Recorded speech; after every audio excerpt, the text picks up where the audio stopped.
So equal sets and equivalent sets.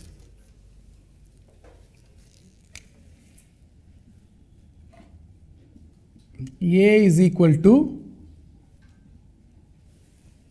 B. What does that mean?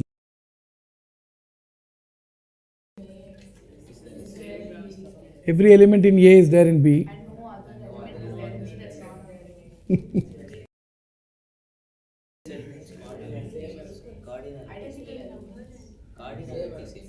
Cardinality same means they are equal sets. They contain the same elements. That's all. Okay, A is a subset of B, B is a. See, they are equal means they contain same elements. Understand? So all the elements of A are the elements of B, and all the elements of B are the elements of A. You don't have any other. Clear? All elements are common to both A and B. Okay.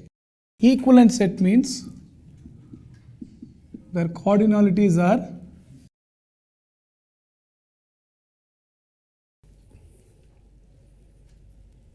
but actually this is for finite set. We can talk about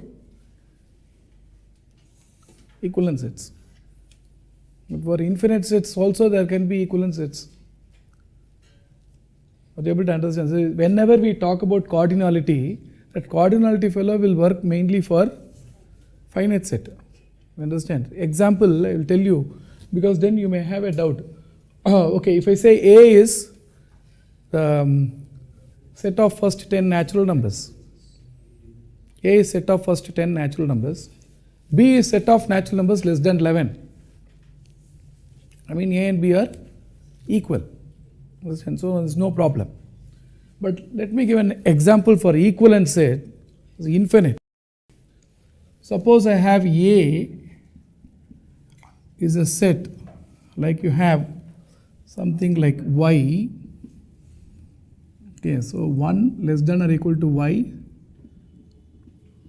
Of course, Y is a real number. That means I am taking all the real numbers from what?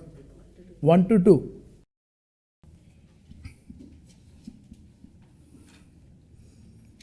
B is something K.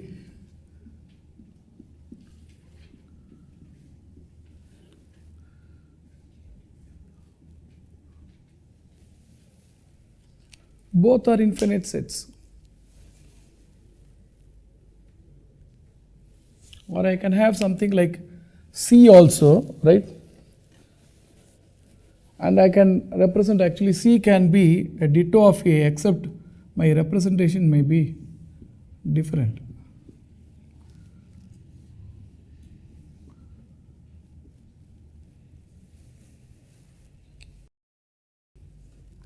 Now what do you say about A and C? Are they equal or not? Equal, because the same numbers from 1 to 2, all real numbers from 1 to 2, right? Okay, fine. What about the B and A or B and C? Equivalent. But I can't say the cardinality, right? Okay, if I am going to use another fellow called D, where D is something like element T,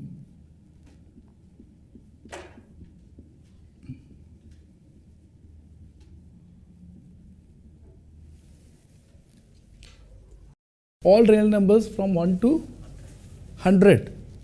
The size is infinite. This size is infinite. This size is infinite. So can I say all are equivalent sets? That is the problem, because you can't see, then you can't use the counting sense. You have to go by the some kind of measurement. So you see that whatever is there from 1 to 2 is same as 2 to 3. You have to realize like on a number line. So you have a number line, right? And then you have lot of things, and finally somewhere 100 will come. So this 1 to 2, and then from 2 to 3.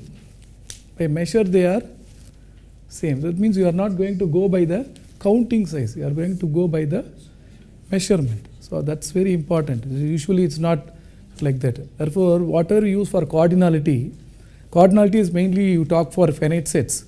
But we have the concept for equivalent sets, which we can go beyond that cardinality concept. The only thing is you should have the sense. There is no strict thing. So you see that this fellow has infinite numbers, this fellow has infinite numbers, but they are not obviously equivalent. Correct? So generally we use equivalent, these notations that is only for the count. Correct? But you should have the idea. What are equal sets? Equal sets means whatever is the same elements. Both the sets are same. Like we use for numbers. The only thing is that whatever elements is present in A, same elements are present in B. So no other element. All elements are common. Okay. So equivalent means the size or measure should be same.